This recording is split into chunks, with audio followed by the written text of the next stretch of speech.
సైఫ్ అలీ ఖాన్ పై దాడి ఘటనకు సంబంధించి పోలీసులు కీలక పురోగతి సాధించారు. దాడికి పాల్పడిన బంగ్లాదేశ్ జాతీయుడిని అరెస్ట్ చేశారు. నిందితుడిని మహ్మద్ షరీఫుల్ ఇస్లాం షెహజాద్ గా గుర్తించారు. ఎలాంటి వీసా, పాస్పోర్ట్ లేకుండా 5-6 నెలల క్రితం దేశంలోకి నిందితుడు అక్రమంగా ప్రవేశించారని గుర్తించారు పోలీసులు. ముంబై శివార్లోని వివిధ ప్రాంతాల్లో ఉంటూ వచ్చినటువంటి నిందితుడు రీసెంట్ గా మళ్లీ సిటీలోకి వచ్చాడని తెలిపారు. ఇక్కడ పట్టుబడకుండా ఉండేందుకు విజయ్ దాస్ గా తన పేరు మార్చుకున్నాడని అన్నారు. సైఫ్ నివాసానికి 35 కిలోమీటర్ల దూరంలోని హీరానందాని ఎస్టేట్ లో నిందితుడు మహ్మద్ షరీఫ్ పోలీసులకు దొరికిపోయాడు. పోలీసులు తానేలోని బార్లో హౌస్ కీపింగ్ స్టాఫ్ గా నిందితుడు పనిచేస్తున్నట్టుగా కూడా తెలిపారు. అధికారులు చెప్పడం జరిగింది. ఈ మేరకు సమీపంలోని హౌస్ కీపింగ్ సంస్థలో పనిచేస్తున్నట్టుగా ముంబై డీసీపీ చెప్పారు.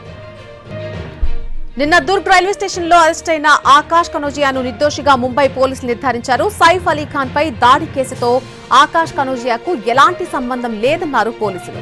అతన్ని విడిచిపెడుతున్నట్టుగా ప్రకటించారు. ఈ దాడి కేసుకు సంబంధించి ముంబై క్రైమ్ బ్రాంచ్ పోలీసులకు కరీనా కపూర్ వాంగ్మూలం ఇచ్చారు. దాడి జరిగిన రాత్రి ఏం జరిగింది అనే విషయాన్ని ఆ వాంగ్మూలంలో పేర్కొన్నారు.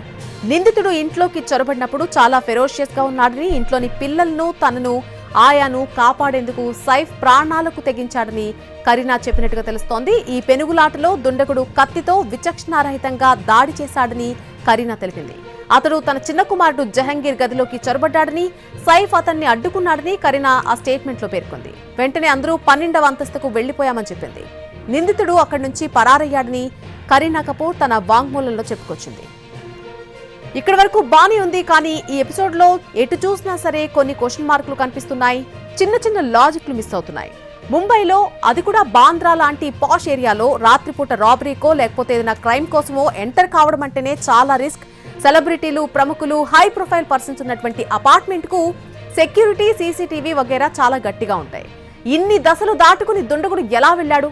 అసలు అపార్ట్మెంట్ సెక్యూరిటీ ఏమైపోయాడు? నిద్రపోయాడా అన్నది ప్రశ్నార్థకంగా ఉంది. ఇది వరకు ఇక్కడ పనిచేసిన వాడే ఈ ఘాతుకానికి పాల్పడడానికి పోలీసులు కారణాలేం చెప్తున్నారు. అదే నిజమైతే టార్గెట్ చేసి సైఫ్ ఇంటికి వచ్చినట్టేనా, లేదంటే ఎవరైనా ఉప్పందించారా? उसमें अरेस्ट किया गया है। उस आरोपी का नाम मोहम्मद शरीफुल इस्लाम शहजाद है। मोहम्मद शरीफुल इस्लाम शहजाद, एज 30 इयर्स। अभी तक की इन्वेस्टिगेशन में ये समझ में आया है कि ये आरोपी चोरी के इरादे से उस घर में उसने एंटर किया था और उस समय पर ये इंसिडेंस हुआ था। इस एक्यूज को कोर्ट में पेश किया जाएगा और पुलिस कस्टडी की रिक्वेस्ट की जाएगी। Anticipate that this accused is Bangladeshi. He doesn't have Indian